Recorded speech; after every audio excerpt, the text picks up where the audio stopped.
1 Pedro 4, 7 a 11. Antes, vamos recordar um verso que resume bem a ênfase do apóstolo Pedro nesta carta, do encorajamento no meio das lutas. Capítulo 5, verso 7 é esse versículo que resume a mensagem. Vamos dizê-los juntos. 1 Pedro 5, 7. Lancem sobre ele toda a sua ansiedade, porque ele tem cuidado de vocês. Nós vamos focar no capítulo 4, mas vamos relembrar, recordar o que esta carta diz. Já fazem tantos domingos que tivemos contato com ela. Vamos recordar um pouco do que se passou, do contexto todo dela. Vamos começar com o capítulo 1. Vamos passear um pouquinho então por 1 Pedro. No primeiro capítulo, versos 1 e 2.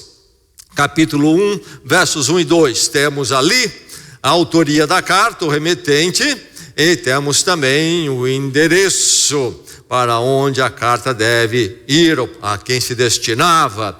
Então diz assim o verso 1: Pedro, apóstolo de Jesus Cristo, aos eleitos de Deus, peregrinos, dispersos no ponto da Galácia, na Capadócia, na província da Ásia e na Bitínia, escolhidos de acordo com o pré-conhecimento de Deus Pai, pela obra santificadora do Espírito, para a obediência a Jesus Cristo e a aspersão do seu sangue, graça e paz lhes sejam multiplicadas. Então está o autor aí, Pedro o apóstolo, escrevendo aos eleitos que também são peregrinos neste mundo, peregrinos da fé, estrangeiros neste mundo, mas escolhidos também, segundo a aspersão do sangue de Jesus Cristo. Então esta salvação operada através de Jesus Cristo, na ação também do Espírito Santo. Diante dessa salvação é que ele diz no verso 6, ainda no capítulo 1, o seguinte: nisso, está nessa salvação que ele já citou ali, nisso vocês exultam, ainda que agora, por um pouco de tempo, devam ser entristecidos por todo tipo de provação. Então, a salvação exultante, mas que também os envia para tempos difíceis de adversidade, de provação, por causa da sua fé. Por isso, então, ele escreve esta carta. Agora, vamos ao capítulo 3, chegando mais próximo do texto nosso nesta noite. Caminhando por esta carta, o apóstolo Pedro fala sobre os desafios e como enfrentá-los, os diversos contextos sociais em relação às autoridades, coisas que eles enfrentavam naqueles dias por causa da fé cristã. E quando ele chega no capítulo 3, verso 21, depois de falar da salvação novamente, ele diz: e isso é representado, essa salvação, isso é representado pelo batismo, que agora também salva vocês, não a remoção da sujeira do corpo, mas o compromisso de uma boa consciência diante de Deus, por meio da ressurreição de Jesus Cristo, que subiu aos céus e está à direita de Deus. A ele estão sujeitos anjos, autoridades e poderes. Então, ele fala dessa salvação que é exemplificada no batismo, que encontra o seu sentido se o batismo é um compromisso de uma boa consciência. O batismo, a parte de uma consciência compromissada com a verdade do Evangelho, não é o batismo. Então, o batismo é válido e expressa este encontro com Deus em Jesus Cristo, é disso que ele fala. Então, à luz disto, nós vamos no capítulo 4, no verso 1, encontrar ele dizendo: portanto, isto é, à luz de toda essa salvação, uma vez que Cristo sofreu corporalmente, armem-se também do mesmo pensamento, pois aquele que sofreu em seu corpo rompeu com o pecado, para que no tempo que lhe resta não vivam mais para satisfazer os maus desejos humanos, mas sim para fazer a vontade de Deus. E aí está a consequência da salvação encontrada, operada por Deus em Jesus Cristo, uma vida então fora, longe da libertinagem moral que é comum ao mundo, contrário então a libertinagem moral e a vida cristã. E agora então vamos ao aos versos para a nossa reflexão nesta noite, no capítulo 4, verso 7. 1 Pedro 4, 7 a 11, a palavra do Senhor lhe encontra nesse texto nesta noite. Abra o coração, abra a mente, que a palavra edifique a cada um de nós, a igreja de Cristo aqui nesta noite. Ouça a palavra. O fim de todas as coisas está próximo. Portanto, sejam criteriosos, estejam alertas, dediquem-se à oração. Sobretudo, amem-se sinceramente uns aos outros, porque o amor perdoa muitíssimos pecados. Sejam mutuamente hospitaleiros sem reclamação. Cada um exerça o dom que recebeu para servir os outros, administrando fielmente a graça de Deus em suas múltiplas formas. Se alguém fala, faça-o como quem transmite a palavra de Deus. Se alguém serve, faça-o com a força que Deus provê, de forma que em todas as coisas Deus seja glorificado mediante Jesus Cristo, a quem sejam a glória e o poder para todos sempre. Amém. A palavra de Deus, mais uma vez, para que ela fique muito clara na sua mente e coração e abençoe a sua vida. No verso 7, o fim de todas as coisas está próximo. Portanto, sejam criteriosos, estejam alertas, dediquem-se à oração. Sobretudo, amem-se sinceramente uns aos outros, porque o amor perdoa muitíssimos pecados. Sejam mutuamente hospitaleiros sem reclamação. Cada um exerça o dom que recebeu para servir os outros, administrando fielmente a graça de Deus em suas múltiplas formas. Se alguém fala, faça-o como quem transmite a palavra de Deus. Se alguém serve, faça-o com a força que Deus provê, de forma que em todas as coisas Deus seja glorificado mediante Jesus Cristo, a quem sejam a glória e o poder para todos sempre. Amém.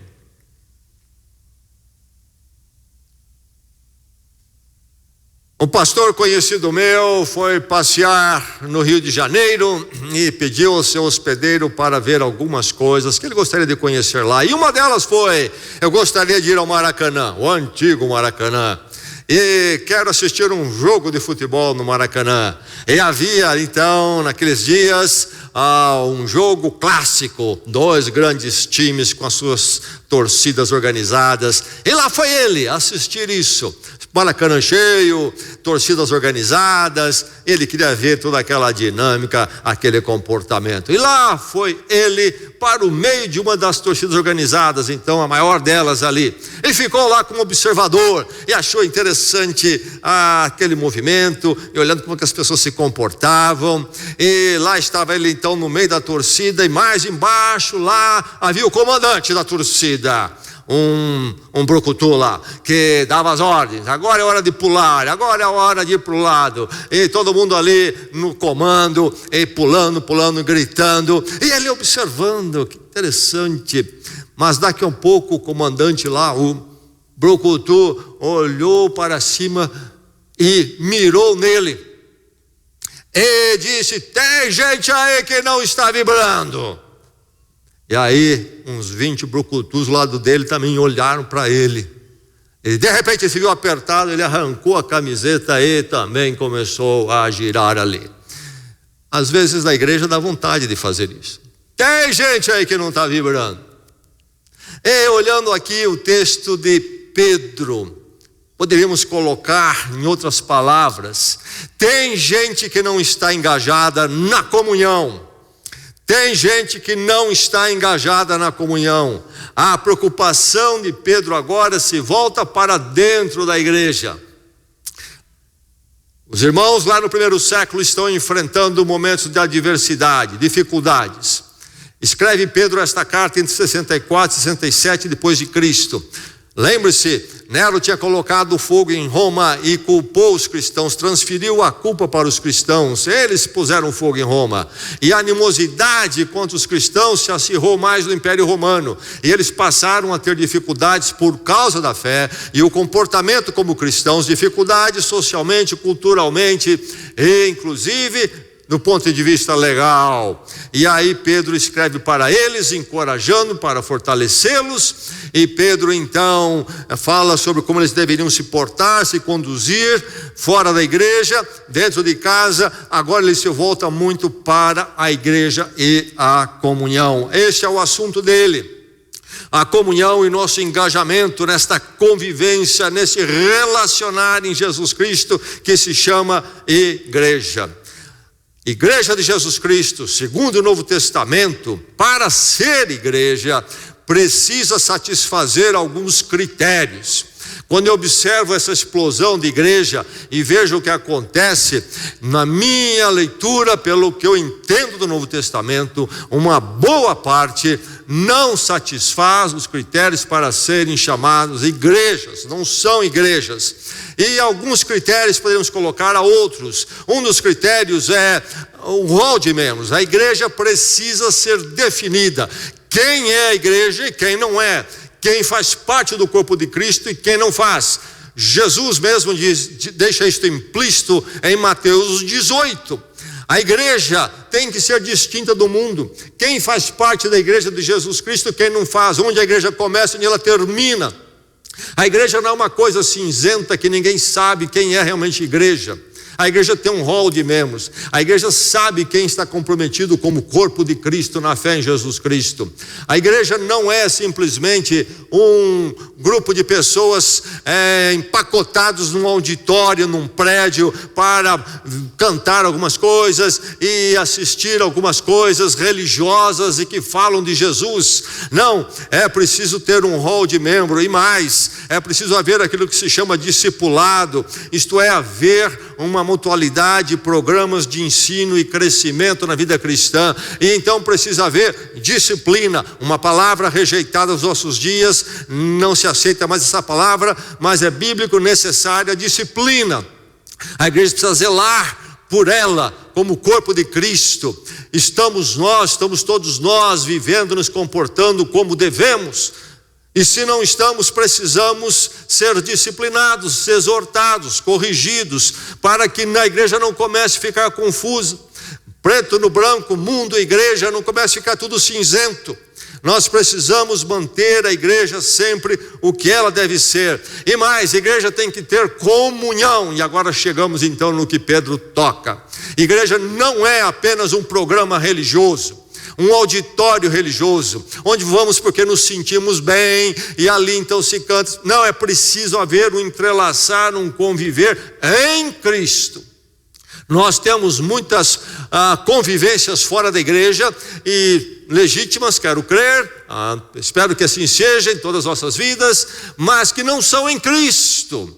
Na igreja nós temos a comunhão em Cristo, relacionar em Cristo, conviver em Cristo. E é esta a preocupação do apóstolo Pedro aqui. Agora, aqueles que receberam esta carta do apóstolo Pedro no primeiro século, lá na Ásia Menor, hoje norte da Turquia, ele menciona as regiões daquela grande região aqui no verso 1, que nós lemos nesta noite, no capítulo 1. Havia ali os cristãos, eles recebem esta carta e eles estão atravessando tempos de adversidade por causa da fé. E o que acontece quando a pressão cultural e social bate sobre os crentes e na vida dos crentes? Em relação à igreja, a comunhão em Jesus Cristo, isso se torna desafiador. Quantos, por causa da pressão social intensa, anticristã, antivalores em Cristo, quantos não deixam a igreja, abandonam a igreja, se afastam da igreja? Então ele escreve aqui sobre a comunhão, o engajamento na comunhão, porque era um desafio para os cristãos naqueles dias, a oposição fora da igreja, como é para mim e você nesta noite também aqui no mundo em que vivemos.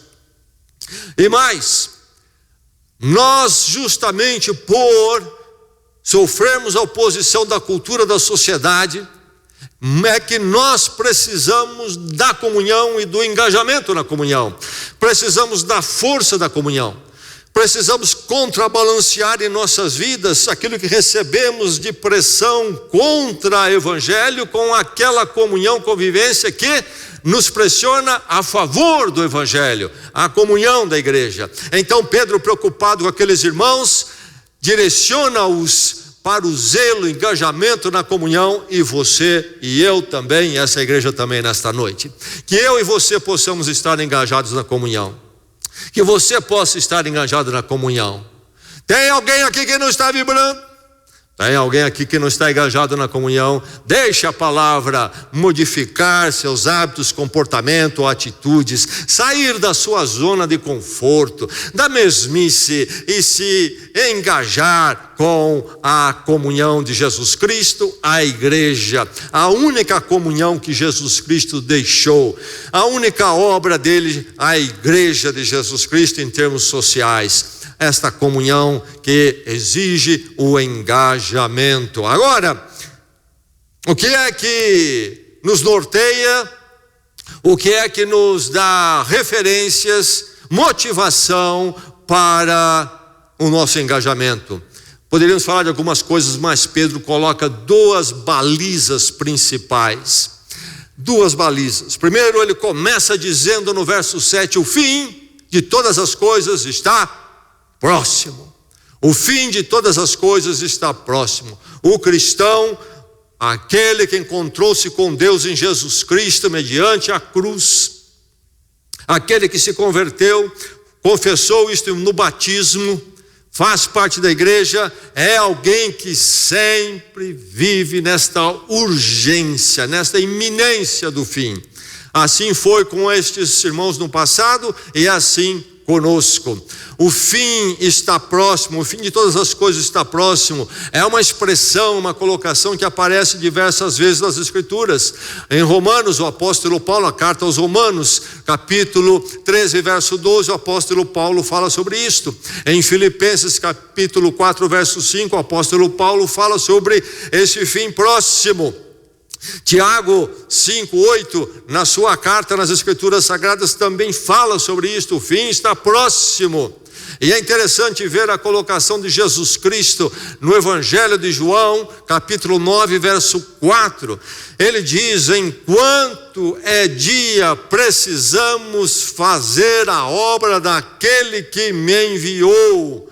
A noite já se aproxima, quando ninguém pode trabalhar. O crente em Jesus Cristo não vive jamais espiritualmente, não pode viver no marasmo, numa acomodação. Ele sempre tem essa urgência, essa iminência. Agora, o que quer dizer o fim está próximo? Nós pensamos sempre em termos de tempo, de cronograma, então cronológico, minutos contados, então falta 5 minutos para o fim. Essa é a ideia? Não. Aqui, fim próximo é na visão chamada escatológica, o plano de Deus que direciona a história para o seu fim e as últimas coisas. E o projeto de Deus tem um primeiro momento que é a vinda de Jesus Cristo. Então, aquela fase toda anterior, que Deus começa lá no Gênesis, prometendo o resgate do ser humano, e vai passar por uma longa história de séculos, onde o Messias é prometido, e se aguarda a vinda do Messias, e finalmente ele chega, Jesus Cristo vem, e aí então se cumpre a salvação, a redenção do ser humano. Agora é o tempo do fim, é o tempo então pós-redenção completa. Não há mais nada que Jesus Cristo tenha que fazer, que Deus tenha que fazer para a sua obra e propósito. Agora resta a volta gloriosa de Jesus Cristo, e o crente em Jesus Cristo então sempre viveu e vive diante deste fim próximo, que nós não conhecemos o dia nem a hora, mas vivemos nesta urgência, porque nós vivemos no tempo do quê? No tempo da graça. Isto é, Deus dá mais e mais uma chance. Não sabemos quando o tempo vai fechar, e pode fechar a qualquer momento. E nós sabemos que a história humana tem que ter um fim. Se não tiver, e um fim onde as coisas sejam colocadas no lugar do ponto de vista de justiça e moral, essa história não tem sentido nenhum.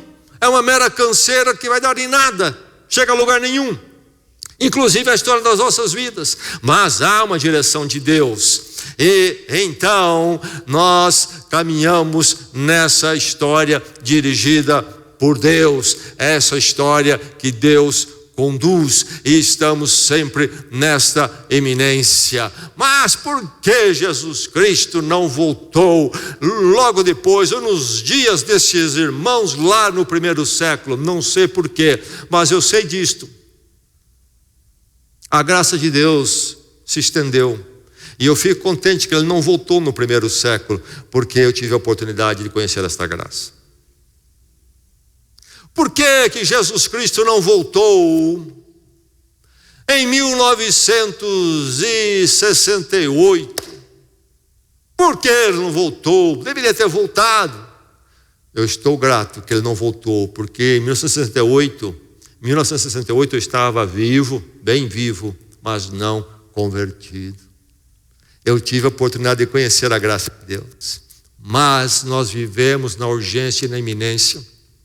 Graça não é direito, ela pode ser encerrada a qualquer momento. Jamais joguemos com a graça de Deus. Vivamos sempre nessa urgência. E mais, Jesus fala sobre a noite chega, e quando ela chega, ninguém mais pode trabalhar. Nós também temos o fim que se aproxima cada vez mais das nossas próprias vidas.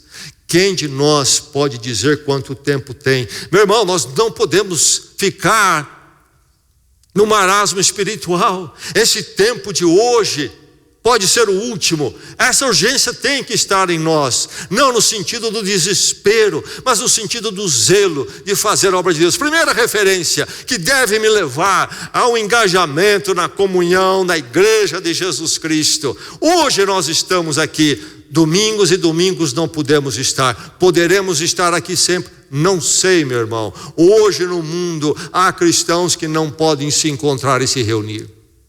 Não jogue com a graça de Deus e com as oportunidades. Seja zeloso. Então o fim está próximo, deve me motivar esse engajamento. Mas ele coloca uma outra baliza. Qual é? A glória de Deus. Em todas as coisas seja Deus glorificado mediante Jesus Cristo. Eis a grande razão da vida do ser humano. O ser humano foi criado para glorificar a Deus, e ele entrou em problemas quando ele deu as costas, rompeu com esse propósito e buscou outros, inclusive em si mesmo. E aí está a humanidade complicada, e Jesus Cristo vem nos trazer a presença de Deus, como então aqueles que voltam ao lugar saudável para o qual Deus nos criou, que é viver para a glória dele. Deus é glorioso, só Ele é. Essa é uma questão de verdade, não de vaidade de Deus. Ou nós reconhecemos que Ele é grande e nós somos dependentes deles, ou nós entramos em problema. Voltarmos a glorificar a Deus é o chamado em Jesus Cristo, é encontrarmos o centro das nossas vidas, o único centro que pode responder a todos os anseios e trazer toda a harmonia e equilíbrio à nossa existência, viver para a glória de Deus. E o apóstolo Paulo fala de forma muito clara isso em 1 Coríntios 10:31, quando ele diz o quê? Quer comais, quer bebais, seja o que vocês fizerem, comer ou beber, em tudo glorifiquem a Deus. Até no comer e no beber, diz Paulo, a nossa vida é toda para a glória de Deus. Quando trabalhamos, quando vivemos em família, quando nós estamos no lazer. O nosso lazer não deve ser algo que venha denegrir a glória de Deus. Deve ser um lazer de um jeito que também manifesta a glória de Deus. Enfim, a vida do crente é para a glória de Deus. É isso que nos preenche, é isso que dá um sentido à nossa vida. E se não tivermos esse, nós vamos buscar outros. Aí estão as pessoas buscando todo tipo de comunhão, e em todo tipo de comunhão há um centro ali que substitui Deus. Nos fins de semana nós notamos mais e mais isso. É a turma da motocicleta, é a turma da bicicleta, é a turma da corrida, é a turma do cavalo, é a turma da pescaria, é a turma do futebol, e por aí vai. E você observa esse comportamento, que eles se organizam e transformam aquilo em religião, e eles esperam o domingo e o fim de semana para fazer o culto, e aquilo os motiva, e eles ali investem dinheiro, dão dízimo para aquilo lá, e eles se envolvem e transformam aquilo na razão da sua vida, a sua grande motivação. E também muitas vezes outras coisas, como o trabalho, etc. E você vê os grupos lá estão os motoqueiros, eles se ajuntam, e aquilo ali vira uma comunhão, e a moto, e o traceio da moto é o centro de tudo, e a conversa é sobre isso. E então planejam como vão fazer isso. De vez em quando planejam um retiro espiritual. Tem uns feriados, vão fazer uma viagem mais longa. Se não há um feriado, então há o culto normal do fim de semana, do domingo, uma viaginha mais próxima. E eles colocam dinheiro ali, e eles se motivam em cima daquilo. É toda uma forma religiosa de preencher o que falta, encontrar um significado. Todas essas coisas podem ser feitas, inclusive pelo crente, mas jamais como algo de expressão religiosa e de comunhão final da vida. A grande comunhão é a volta de Deus em Jesus Cristo, e viver então para a glória de Deus. É isso que nós fazemos aqui. A nossa fé, e o que nos agrega acima de tudo, é a igreja de Jesus Cristo. Então, buscar a glória de Deus, e diante do fato que o fim está próximo, deve me empurrar você para o engajamento na comunhão. Não podemos ficar sem vibrar. Há alguém aí que não está vibrando? Há alguém aí que não está engajado? Meu irmão, minha irmã, lembre-se, o fim está próximo, e vivemos para a glória de Deus, e isso deve tirar-nos de todo o comodismo, de todas as explicações, de todas as racionalizações, para não nos engajarmos com a igreja, com a comunhão. Então engaje-se com a comunhão, fique bem, concentre-se nas balizas principais que Pedro coloca aqui. Então, você deve caminhar para a disciplina no orar. Sejam criteriosos e estejam alertas. Dediquem-se à oração, diz ele no verso 7. Você ouviu? Sejam criteriosos, isto é, equilibrados, ponderados. Esta é a ideia da palavra. Depois ele diz mais: estejam alertas, isto é, sóbrios, oposto, a palavra que então denotava o oposto de estar embriagado. Estejam sóbrios, conscientes. Então, criteriosos, ponderados e sóbrios, alertas. Dediquem-se à oração. A oração cristã é sempre ligada à sanidade mental. Quando se ouve falar em oração que conduz a coisas estranhas, esquisitas no meio cristão, meu irmão, isto não é oração cristã. A oração cristã é diferente. Mas ele diz: dediquem-se, isto é, você precisa se disciplinar a oração. Não é verdade que nós somos empurrados para longe da oração. Falou em oração e eu fujo dela. E aqui a oração, certamente na minha vida em particular, mas pelo contexto, Pedro está focando na oração principalmente com a igreja, com os irmãos. Vamos orar juntos. Eu não gosto, eu me sinto mal, eu tenho uma apatia, eu não consigo me engajar, não sou da oração. É verdade, é assim o nosso coração e o nosso corpo, a nossa mente. Quando Jesus Cristo está a poucos momentos de ser preso e levado à morte, ele está no Getsemane, em grande agonia, e ele então convida e pede que alguns dos discípulos se afastem com ele para orar, e eles vão, e Jesus diz: fiquem aqui, orem, e ele vai mais adiante para orar mais sozinho, e ele volta, e ele encontra os discípulos fazendo o quê? Dormindo. Não é assim a sua mente e coração? Vamos orar, já me deu sono. Vamos orar, mas me deu uma indisposição. É preciso trazer nosso corpo, nosso coração e mente à oração. Isso chama-se disciplina na oração. Então, engajar-se com a igreja na devoção, particularmente na oração, meu irmão. Nós temos grupos de oração na igreja, irmãos que fazem parcerias de oração. Nós temos reuniões de oração, nós oramos nos cultos. Você precisa engajar-se na oração, engajando-se na comunhão. Mas também é preciso o quê? Para se engajar na comunhão, priorizar o amor. Priorizar o amor. O que é que ele diz no verso 8? Sobretudo, acima de tudo, amem-se sinceramente uns aos outros. Você ouviu a palavra do apóstolo Pedro? Acima de tudo, amem-se sinceramente uns aos outros. Sobretudo, prioridade. Em primeiro lugar, verifique isto. Não há comunhão, engajamento da comunhão, se não estiver em nós individualmente, em nós coletivamente, o amor em Cristo. E a palavra que o apóstolo usa aqui é a palavra que nós conhecemos, o ágape. O verbo, na verdade, aqui é agapau, mas a palavra, o substantivo ágape. O que é este amor ágape? O amor ágape, em primeiro lugar, ele é racional. Isto é o amor que acontece na minha vida, que eu priorizo a partir de uma decisão da minha volição moral. Não é, primeiramente, o sentimentalismo. Não é amor como, por exemplo, nós escutamos aí nas músicas populares românticas. É um sentimentalismo, entende-se como amor, meramente sentimentalismo. Por isso que ele vem e canta que ele vem, depois canta que ele foi também. Do jeito que veio ontem, pode ir embora amanhã. E tudo começa e tudo termina. Não é isto. Os sentimentos nossos realmente variam muito.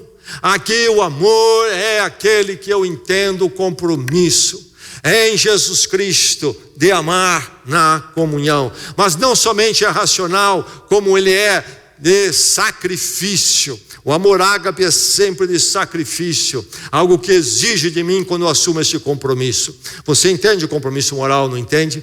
Quando você compra, por exemplo, um terreno, ou você vende um terreno, é feito um contrato de compra e venda. E ali diz que tantas parcelas serão pagas. Se você vendeu, você quer aquelas parcelas, e você entende que elas são as devidas cada mês naquele dia. Se você comprou, você sabe que você vai pagar. Talvez você não sente vontade de pagar, mas com vontade ou sem vontade você vai pagar. Assim é o amor ágape. Tem dia que eu não sinto vontade de te amar, mas eu sei que Jesus Cristo está sobre mim e sobre você, e que Ele nos chamou para um chamado eterno, e por isso eu amo a comunhão, eu amo a igreja. Hoje eu não sinto vontade de estar com a comunhão, então sem vontade mesmo, no amor de Cristo eu vou estar com a igreja engajado na comunhão. E isto então exige muitas vezes um sacrifício. Sim, sacrifício, porque principalmente Deus não terminou a obra dele em mim, e Deus não terminou a obra dele em você ainda. É verdade que Ele nos chamou em Jesus Cristo, nos deu uma nova vida, e muita coisa mudou na sua vida, muita coisa Deus já mudou na minha vida, mas há muito mais a fazer ainda. E nisto que ainda está por fazer, traz algumas dores de cabeça para você, porque falta em mim ainda muita coisa. E você também me traz algumas dores de cabeça. E por isso, na comunhão em Cristo, nós conseguimos engajar nela quando nós nos amamos, diz Pedro, o amor ágape em Cristo Jesus. Ninguém sobrevive na igreja se não tiver o amor ágape em Cristo. Mais cedo ou mais tarde, a pessoa cai fora. Quantos não passam pela igreja e não permanecem? Por quê? Porque não chegaram a este amor ágape em Cristo Jesus. Não entende que é sobre isso que nós estamos a viver e a fazer. E então, logo, as dificuldades, desafios da igreja levam a um escândalo, a um desânimo e vão embora. Como, meu irmão, você exige de mim que eu o ame? E como eu também exijo de você que você me ame? Precisamos ter o amor, muitas vezes, para confrontar o irmão que erra. Mas essa confrontação tem que ser em amor. Tem que ser para o quê? Para reconciliar, resgatar o irmão. E não para afugentar. E muitas vezes o erro do irmão, as falhas do irmão são ainda coisas que Deus precisa trabalhar na vida dele. Eu preciso ter um amor que me leva a uma paciência com ele. Ele precisa ainda avançar naquelas coisas. Enfim, é preciso priorizar o amor, porque senão não nos engajamos na comunhão. E se nos engajamos, nós não vamos sobreviver. Mais cedo ou mais tarde vamos cair fora. E aí ele diz: amem-se sinceramente. Esta palavra sinceramente, num sentido mais apurado, é que seja um amor constante. Encontra-se essa palavra sendo aplicada em textos gregos fora da Bíblia para, por exemplo, descrever um cavalo que disparou em galope e sumiu de vista. Então que o seu amor se estique, aquele esticão que o cavalo deu, que o seu amor vá muito longe. Essa é a ideia desse amor sincero, real, que sobrevive e permanece. Priorize o amor. Mas ele adiciona o quê? Ele diz: porque o amor perdoa muitíssimos pecados. E ele está fazendo uma referência a Provérbios capítulo 10, verso 12, onde há essa expressão. Mas o sentido aqui, qual é? Será que ele está falando no sentido de redenção? Isto é, se eu amar você bastante, isso compensa os meus pecados? Isto é, a minha obra de te amar, o meu esforço de te amar me leva então a merecer a presença de Deus, a minha salvação, uma salvação por obras, pelo meu esforço de amor? Não, não é isto. Pedro, na sua carta, já deixou bem claro, lemos algumas vezes aqui ainda nesta noite, nos outros versos, que a salvação nossa depende da graça de Deus na morte de Jesus Cristo, o seu sangue. Então, o que é esse negócio aqui de que o amor perdoa muitíssimos pecados?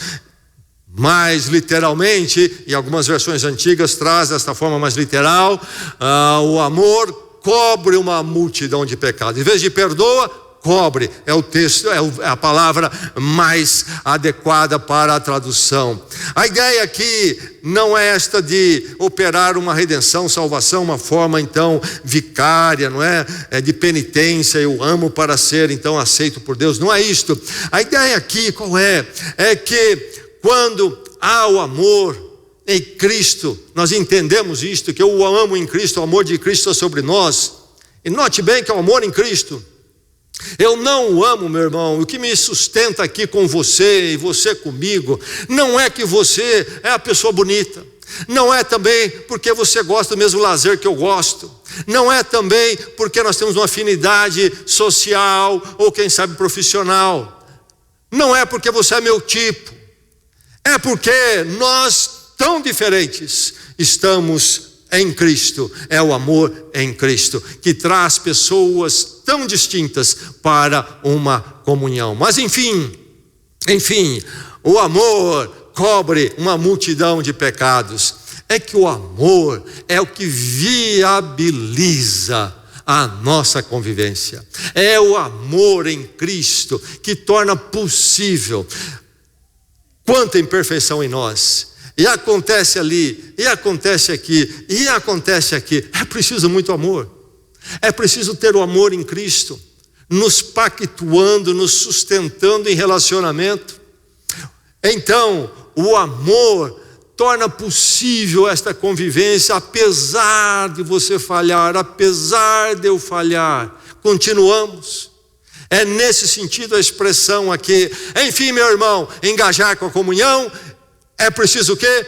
Priorizar o amor em Cristo. Sobretudo, amem-se sinceramente uns aos outros. Mas engajar-se com a comunhão também é praticar a hospitalidade. Não é o que ele diz aqui? Sejam mutuamente hospitaleiros, sem reclamação. Sejam mutuamente hospitaleiros. A questão da hospitalidade nos nossos dias, a prática, a necessidade diferencia da experiência, da situação do primeiro século que esses irmãos viviam. Naqueles dias não havia esta rede, essa estrutura hoteleira que nós temos de tantas formas. Havia sim algumas hospedarias, mas não nesse volume da forma comum que nós temos. Naqueles dias muitos missionários cristãos viajavam para anunciar o evangelho e plantar igrejas. Como é que isso era possível? As igrejas eram hospitaleiras, as casas hospedavam. O evangelho não teria se espalhado sem esse serviço de hospitalidade. E aliás, até a hospitalidade nas casas era praticado na cultura fora da igreja. Era uma das formas principais de um viajante encontrar o pernoite na casa das pessoas. Mas não somente isto. A igreja de Cristo só foi ter aí o primeiro prédio próprio dela para culto lá na primeira parte do 3º século. Aqui nós estamos no 1º século quando Pedro escreve esta carta. Por 2 séculos pelo menos a igreja nunca experimentou, teve um prédio para se reunir. Uma vez ou outra conseguiam usar um espaço público, mas o mais comum era a igreja de Cristo se reunir onde? Na casa dos crentes. Crentes precisavam ser hospitaleiros ao ponto de hospedar a igreja em reunião. Ser hospitaleiro. Hospitalidade é um mandamento nas Escrituras, um ensino não somente aqui, mas em outros lugares do Novo Testamento. Deve fazer parte, precisa fazer parte da vida do crente. O crente precisa ser hospitaleiro. Agora, nos nossos dias não temos tanta necessidade mais de ficar recebendo as pessoas para dormir em nossas casas. Pelo menos não tanto quanto já fizemos no passado, mesmo porque as viagens são muito mais rápidas, com os transportes, as pessoas vêm e vão mais rapidamente, etc. Há também outros lugares para se hospedar, mas enfim, seja qual for a estrutura econômica, sociológica de cada tempo, variando, a hospitalidade tem que sempre fazer parte das nossas vidas. As nossas casas precisam ser usadas para hospitalidade. As nossas casas precisam se mover de ser um mero lugar para se dormir, para ser lugares de ministrar as pessoas. Podemos usar nossas casas para isto. Que tal receber alguém que está chegando à igreja? Quem sabe convidar alguém que faz parte da comunhão, um tempo de aproximação, de aquecimento, de engajamento na comunhão. Você não quer ir tomar um lanche lá em casa com a sua família? Não, um jantar caprichado, porque se você for prometer isso, você nunca vai chamar ninguém. E vai ficar só na expectativa, na intenção. Nunca vai acontecer. Fica na conversa. Um lanche tá bom. Leve alguém lá, use a sua casa para ministrar. A sua família vai ser abençoada. Você que tem filhos pequenos, por exemplo, crescendo, eles vão ser abençoados recebendo pessoas ali, vendo a comunhão. Eu cresci em lar assim. Para mim foi uma história tremenda de enriquecimento. Pessoas cristãs de diversas nacionalidades, caminhos, passaram pela minha casa, ouvi as histórias, os testemunhos e também aprendi a receber as pessoas, a me engajar na comunhão. Meus pais me ensinaram isso, ensinaram aos meus irmãos. Meu irmão, é um caminho abençoador transformar a sua casa no meio de abençoar os outros, sendo hospitaleiros. Não precisa fazer grandes festas, pode ser um caminho simples. Você não vai receber 300 pessoas, não vai receber essa igreja inteira. Quem sabe de vez em quando um, de vez em quando o outro, na medida que você vai ali arrumando o seu tempo, a sua família, se vendo ali com o seu cônjuge. Enfim, há muitas formas de usar a sua casa. Graças a Deus pelas casas aqui que hospedam as nossas conexões. Pessoas hospitaleiras. Abre a porta dos seus lares com prazer para receber. Como eu sou grato a esses irmãos que abrem as suas casas. Recebem ali, transformem as suas casas no meio de ministrar às pessoas. Mas não é só uma questão das nossas casas. Nós podemos e devemos ser hospitaleiros no nosso espaço relacional, eu receber no meu círculo de relação alguém mais, eu ser hospitaleiro, eu hospedá-lo, alguém que está fora eu trazer para dentro. Como precisamos disso na igreja? Pessoas que façam isso, especialmente com aqueles que vão se chegando e estão ali meio fora, não estão envolvidos, precisam se engajar na comunhão, e você abre espaço no seu relacional para hospedá-lo. Vem fazer parte da nossa conversa, vem fazer parte do nosso círculo, no amor ágape. Não somente no relacional, eu posso também hospedar alguém, como com as minhas finanças. Quem sabe ministrando alguém com algo que Deus tem me dado e alguém está precisando, eu posso ser de alguma forma hospitaleiro das minhas finanças. Eu posso ser hospitaleiro com outros recursos que eu tenho, de alguma forma posso hospedar, receber, abençoando alguém com algum recurso que eu possa ter. Eu posso hospedar alguém, como ser hospitaleiro, como no meu tempo. Eu tenho o meu tempo e eu hospedo alguém no meu tempo. Terminou o culto, eu tenho que cair fora daqui. Não tenho tempo para ninguém, não vou perder tempo com isso. Não, eu paro, pelo menos vou dar alguns minutos para alguém. Eu fui embora sim, claro, não vou ficar aqui a noite toda, mas quem sabe um tempinho para, talvez durante a semana, um tempo. Não tenho tempo para ninguém, eu sou muito ocupado, estou ocupado demais. Precisa mudar isso, precisa hospedar as pessoas no seu tempo. Pratique a hospitalidade. Mas ele diz: sejam mutuamente hospitaleiros sem reclamação. Você ouviu? Sem reclamação. Porque hospedar, em todas as formas que eu citei e outras, dá trabalho, não é verdade? Exige de nós. É por isso que não somos hospitaleiros, somos mais egocêntricos, mais acomodados. Nos tempos passados, quando não havia o telefone celular, naqueles tempos ainda mais passados, quando mesmo o telefone convencional era o luxo de algumas casas.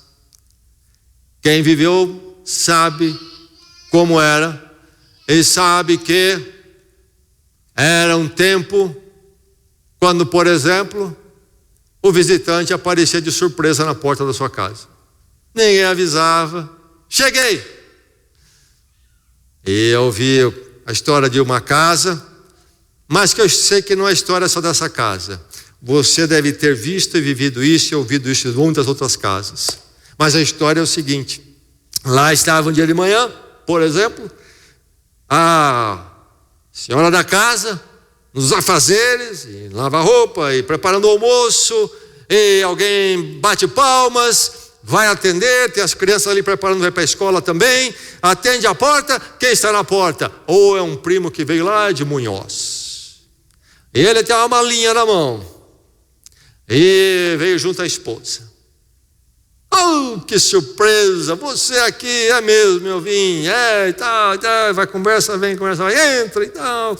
Enfim, o que você veio fazer? Eu vim aqui porque a esposa tem uma consulta no médico amanhã à tarde, mas sabe como é que é? Vem um ônibus de manhã, depois só um que volta à tarde, à noite quase, então já vim hoje porque eu tinha medo que atrasava o ônibus, etc, perdi a consulta, é difícil conseguir consulta, vim hoje. Mas que bom que você veio. E vamos lá, e o almoço está quase pronto, aumenta, como é que é, água no feijão, etc, vamos almoçar juntos, que felicidade, o primo está aqui, a esposa do primo também, uma festa. Então você veio para consulta, etc, conversa vai, conversa vem, passa a tarde, vem o café da tarde, toma um café da tarde, dá uma voltinha, volta para jantar, e chega a noite, e agora tem hora de dormir, um lugar para o casal dormir, como? Abre o sofá-cama, põe lá o sofá-cama, então dormem lá, de manhã acorda, café na mesa, vem o casal, primo e a esposa, toma um café todo mundo, e agora eu preciso ir para a consulta médica, porque é pouquinho antes do almoço, vai para a consulta, volta correndo e almoça, e depois de almoçar, começa a falar que vai embora, porque o ônibus lá no fim da tarde tem que pegar o ônibus na rodoviária para ir embora, e começa a falar embora, e o dono da casa diz o quê? Mas ir embora com tanta pressa, para quê? Se a gente vê poucas vezes, a viagem é meio longa aí, fica mais um pouco, para que ir agora no fim da tarde? Fica até amanhã, você vai amanhã cedo, se der. E a insistência vem, vai daqui, aquela cordialidade toda muito brasileira, e fica então para o almoço, fica para o café da tarde, fica para a janta, e lá se abre o sofá de novo, dorme mais uma noite, acorda no outro dia, o café da manhã, estão no café, então tomam café, vamos pegar o ônibus da manhã, deve ter um que vai de manhã, rapaz, fica aí durante o dia, você vai à tarde, aproveita o dia aqui, para que ir agora de manhã? Então fica mais um tempo e almoça, toma um café da tarde, agora nós vamos mesmo pegar o ônibus do fim da tarde e ir embora para casa. Muito bem, mas volte sempre, é um prazer receber você aqui. E então ali as despedidas acontecem, e depois do tchau na porta, então sai o casal andando, vai embora, sobe, a porta se fecha, o dono da casa olha para a mulher e diz: que pessoal sem noção, vem fazer uma consulta e fica 3 dias na casa dos outros. Na sociologia fala-se da cordialidade brasileira. Precisa tomar cuidado com ela. Não abuse muito dela. Isso Pedro vai dizer aqui, que devemos ser hospitaleiros mutuamente, sem reclamação. Precisamos aprender, nos esticar um pouco para hospedar o outro, e sem depois ficar reclamando. Sim, nós reclamamos por quê? Porque é trabalhoso hospedar, exige algo de nós, exige que eu saia daquela posição, daquelas atitudes, que eu já estou muito bem acomodado a elas, e que são muito, muito convenientes a mim, para eu ser hospitaleiro com meu irmão, minha irmã, em qualquer forma, exige de mim, e é fácil eu fazer isso com reclamação, e aí a virtude toda vai embora. Tudo que foi feito perde realmente a razão de ser. É preciso fazer reclamação, mas ser hospitaleiro, meu irmão, nós precisamos como igreja recebermos-nos uns aos outros. Como é que eram construídos castelos medievais? Você deve ter visto, muitos deles, primeiramente todos eles tinham muralhas, para que ninguém entrasse, não fossem invadidos, muralhas enormes, mas também muitos deles tinham o quê? Um fosso em volta, também para impedir que as pessoas invadissem, chegasse até as muralhas. E a maior parte de nós somos como um castelo medieval. Nós estamos todos protegidos para não abrir espaço para ninguém, e ninguém nos incomodar, não haver inconveniência nenhuma, nada nos tirar do nosso jeitão. Que Deus possa mover você, mover nossa igreja para sermos hospitaleiros. Engaje-se na comunhão, e ministre aos seus irmãos, diz Pedro, ministre aos seus irmãos, cada um exerça o dom que recebeu, para o quê? Para servir aos outros.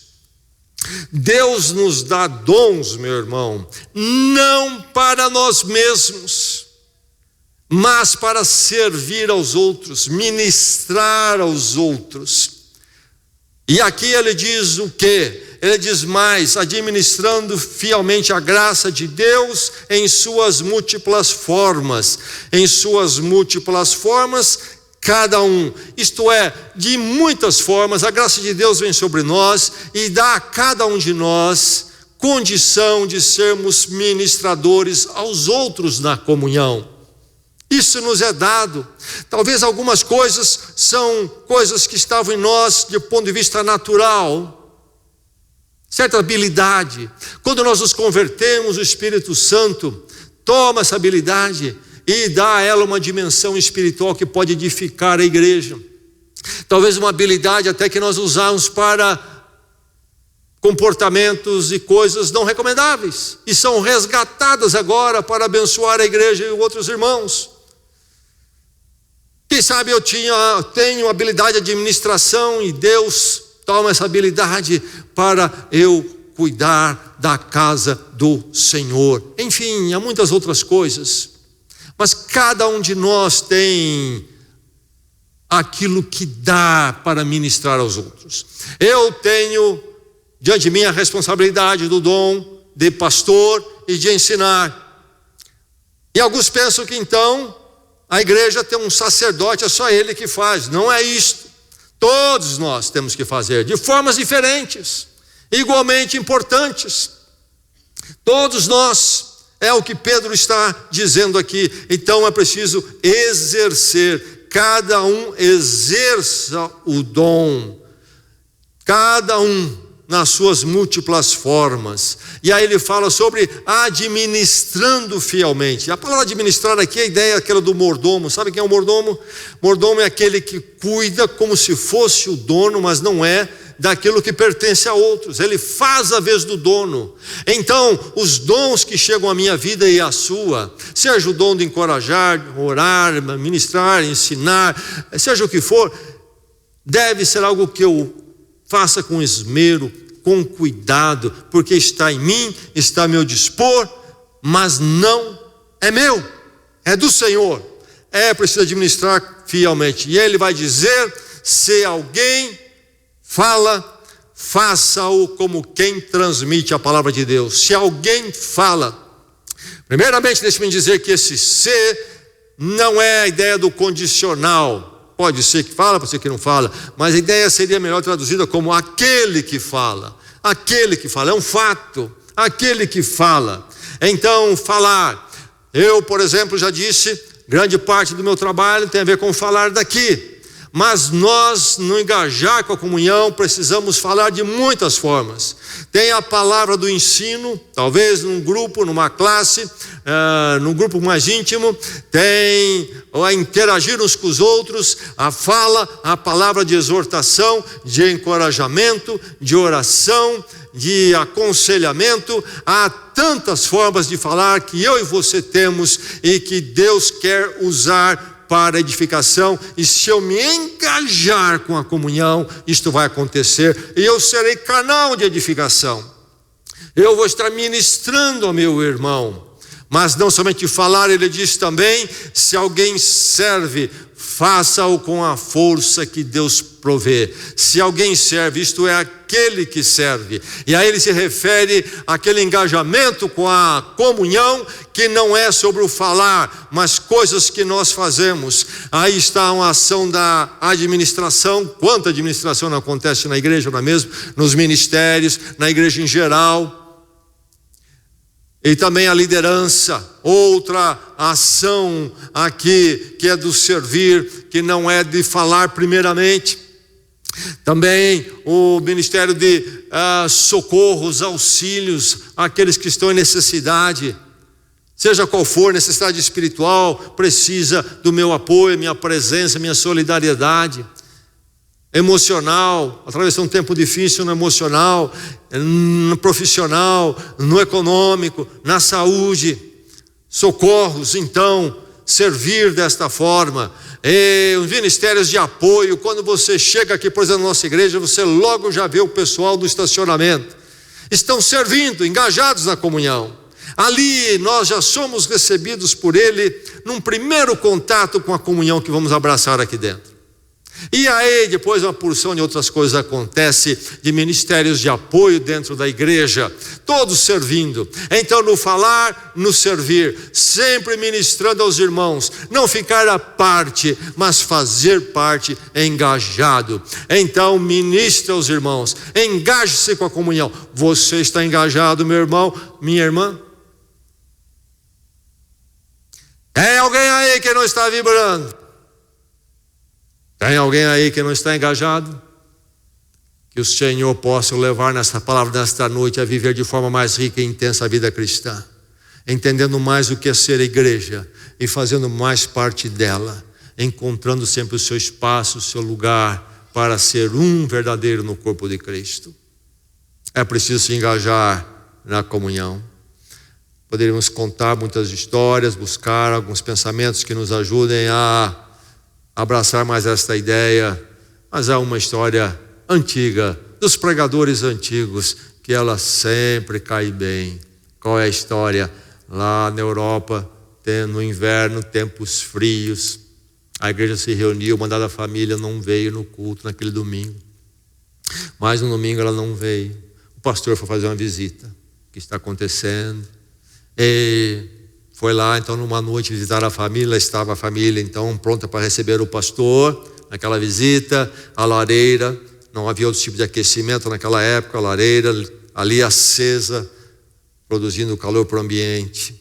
E o pastor indagou: tenho sentido falta de vocês. E vieram aquelas explicações, sabe como é que é? E o pastor ouviu, ele poderia produzir uma porção de argumentos para rebater algumas colocações, encorajá-los. Mas o pastor, depois de ouvir, olhou para eles um tempo. Aí ele se levanta, vai à lareira, toma lá a ferramenta para mexer no carvão. Lá está aquelas brasas todas vermelhinhas. Ele tira uma brasa, ele põe no meio ali da sala o chão de pedra. A família fica olhando para aquilo ali. O pastor interrompe a conversa, não diz nada, é para a lareira, tira uma brasa. Que estranho, todo mundo fica ali meio sem entender. E o pastor fica em pé olhando para a brasa. E eles também começam a olhar para a brasa. É aquela brasa viva, vermelha, daqui um pouquinho já começa a escurecer. E escurecer. Não foi preciso dizer muitas palavras. Meu irmão, a vida cristã inclui a igreja o engajar-se com a comunhão. Nós tivemos há pouco tempo a decisão aí do nosso Supremo, dizendo que as autoridades podem sim vetar, proibir culto nas igrejas por causa da pandemia. Há muito aqui se debater aí, no meu assunto não é esse, se a igreja deve participar ou não, se o problema, qual o tipo do problema, o problema é grave, não é, isso é uma outra discussão. Mas o que eu quero trazer é o seguinte: isso suscitou uma série de falatórios e debates, na mídia inclusive, e eu vi na mídia, em jornal inclusive, argumentações pró e contra, e naquelas que sustentavam, apoiavam a decisão do Supremo, havia colocação do tipo: olha, o Supremo não está proibindo ninguém de ter a sua religião. Todo mundo pode ter sua religião em casa. Não vai na igreja, pode ter em casa. Pessoas que fazem a colocação não têm o menor conhecimento do que é o Evangelho, o que é a fé cristã, a fé em Cristo. Segundo as Escrituras, meu irmão, minha irmã, não há vida cristã sem a igreja. A vida cristã exige que eu esteja com o povo de Deus. Eu não sou salvo pela igreja, mas uma vez salvo, eu devo estar com a igreja. É necessário a minha vida. O meu afastamento há de trazer consequências a mim e à igreja. É preciso que nós entendamos que engajar com a comunhão é fundamental. Meu irmão, minha irmã, que Deus possa mover a nossa igreja para nós sermos mais engajados. Há a expressão que diz, qualificando igrejas, igreja fria. O que querem dizer com isso, igreja fria? Igreja fria, quando se diz isso, é primeiramente uma igreja que você vai e não há engajamento na comunhão. Você entra e o relacional é frio, é distante, é um isolacionismo. E alguém já dizia assim, por exemplo, aquela igreja tão fria que se você for cultuar lá, você sai com resfriado. Certamente um resfriado espiritual. Faz mal. É preciso que nós estejamos engajados na comunhão, nos ministrando, sermos quentes e aquecidos. E aí, então, nós vivemos de uma forma que seja para a glória de Deus. Que Deus possa desfazer-nos desta camisa de força. Eu não consigo me engajar na comunhão. Já percebeu? Olha aí para sua esposa. Olha para o seu marido. Você diria que ele é um desses? Como é difícil. Ele não consegue engajar na comunhão. O que acontece? Você foi liberto em Cristo, você tem valor em Cristo, você tem uma contribuição para dar em Cristo. Quem é que disse para você que você pode ficar assim? Quem disse para você que você não pode fazer nada, você não pode contribuir com nada? Ministre alguém, uma paradinha, hospedando alguém no seu tempo um pouco, já é um grande ministério. Ouvir um pouco, compartilhar em Cristo. Falar, aqui diz ele falar, mas falar, diz ele, conforme a palavra. Não falar aquilo que eu aprendi lá, fora da cultura, na mídia, na minha ideia, da minha cabeça. Não, essa é a coisa prática, humana. Vamos falar nos parâmetros da palavra, nos referenciais da palavra, dar esperança ao irmão, à irmã, dar orientação na palavra, enfim. Sair. Será que não podemos romper com isso? Quem sabe um primeiro passo, como é difícil, na direção da comunhão é mais engajar, sair dessa situação, que Deus possa quebrar todas as amarras e possamos viver a comunhão. Engaje-se na comunhão para a glória de Deus, que em todas as coisas Deus seja glorificado mediante Jesus Cristo. Não que Deus seja glorificado por Jesus Cristo. Deus foi glorificado por Jesus Cristo, claro. O que ele está dizendo é que eu e você devemos e podemos glorificar a Deus por causa do que Cristo fez na nossa vida, por causa da mediação dele. Então que em todas as coisas Deus seja glorificado mediante Jesus Cristo, a quem sejam a glória e o poder para todos sempre. Amém. Engajar, inclusive, no culto com amém. Como é difícil falar amém, não é mesmo? Dói do dedão até a cabeça. Amém. Deus seja glorificado. Engajar-se na comunhão, no culto e tudo mais. Que eu e você possamos vibrar, essa igreja toda possa vibrar engajada com a comunhão. Que Deus nos faça um pouco mais igreja para a glória de Deus. Amém e amém. Vamos orar?